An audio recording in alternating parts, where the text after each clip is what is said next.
Ladies and gentlemen, please welcome Henry Blodget. Thank you. So a few months ago, John McCarris from Digitas called, and he said, look, I really want you to tell this personal story at the NewFront. I said, it'd be a privilege to tell that story. That's great. And I could tell he was working up to something, and he said, you know, and I really want to call your session. I have this thing, and I could tell it wasn't going to go over very well. I said, you know, I want to call it #sale.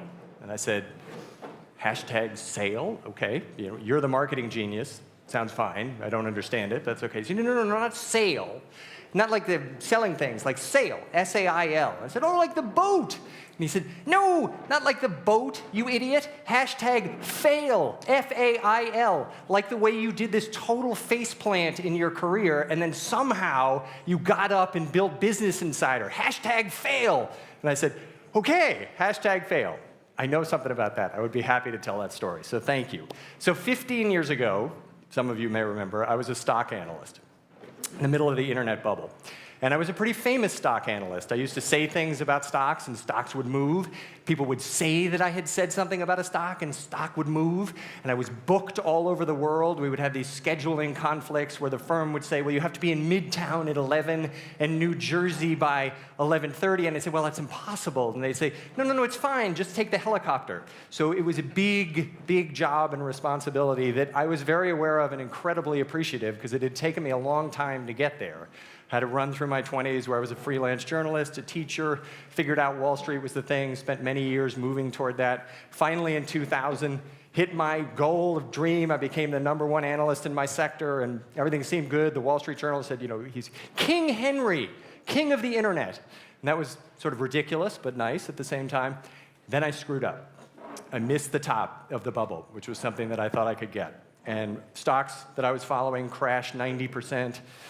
Pretty much every publication and TV station in the world, it seemed, had gone from praising me to talking about how I was the Pied Piper who led everybody astray and bankrupted everybody in these worthless stocks and so forth. And so, you know, that kind of sucked. I was reading all this, kind of humiliating, shameful. Then it got worse. Then I got a subpoena from Eliot Spitzer, New York Attorney General. Eliot wanted to talk about the relationship between analysts and bankers in the middle of the bubble, and whether analysts' research had been corrupted by the influence of bankers. He wanted to talk about how when I referred to a stock in an email as a piece of junk, and we had a buy rating on it, how I could explain that. So I explained it, and I said, well, there are many reasons, Mr. Spitzer. Eliot was having none of that. He said, look, you know, I'm sorry, you have committed fraud, you, the firm. We must go forward from here. That really sucked. Then the SEC saying, you know what?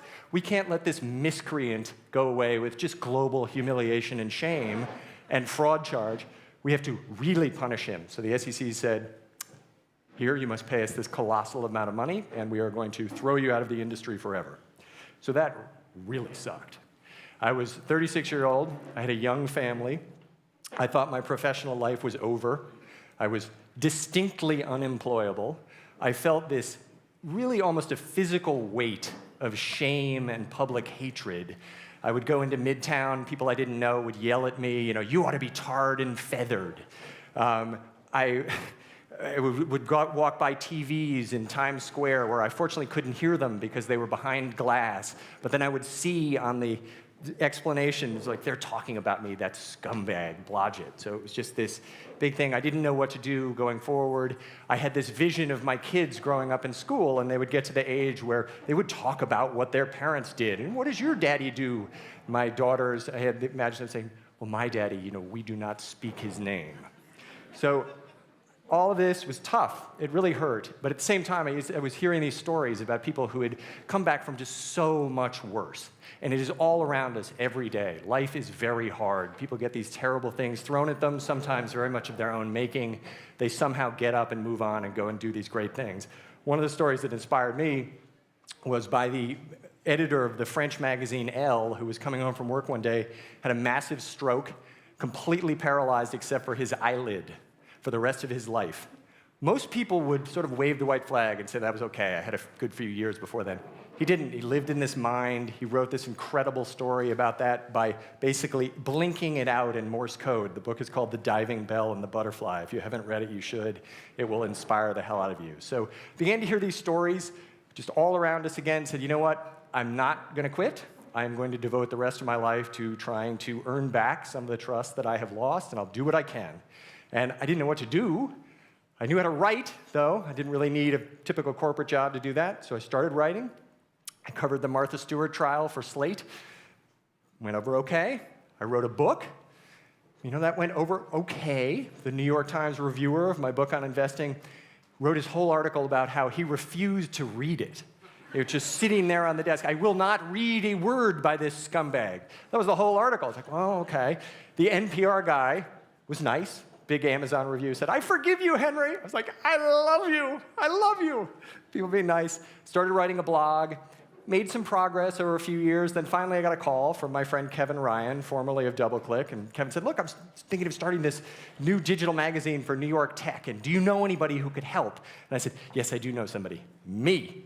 So in 2007, we started what was then called Silicon Alley Insider. We had one theory, which was that if you were going to succeed in digital, we knew what would not work. Television would not work, and newspapers would not work. Digital was going to be different, and we had to figure out how it was going to be different.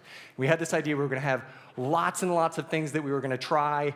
Maybe some would work, and we would capitalize on the things that work, and we would go on from there. And that, by the way, is exactly the process that you hear inventors like Thomas Edison talk about, where people say, you know, how could you handle the failure of all those things you tried that didn't work? Edison said, look, I have never failed.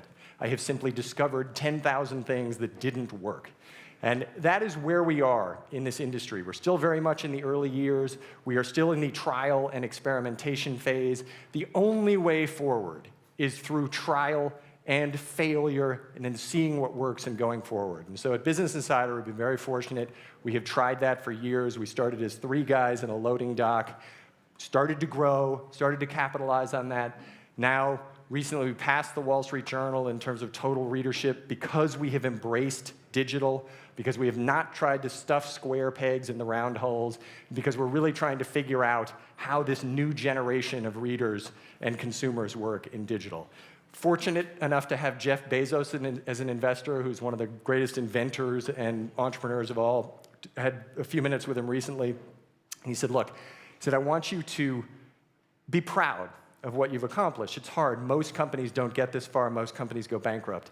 At the same time, I want you to recognize just how fragile the company still is. He said, look, really what it is a little flame that you are holding in your hand, and all around you are these winds that are going to threaten to blow out that flame. You have to nurture that flame. You have to take care of it. Keep inventing. Keep succeeding through failure. Keep going, and maybe eventually you can build this roaring fire. So I would submit to you that is what we are all doing in this stage of the industry. We are trying to succeed through repeated failure, learn what works, and nurture the flame. Thank you very much.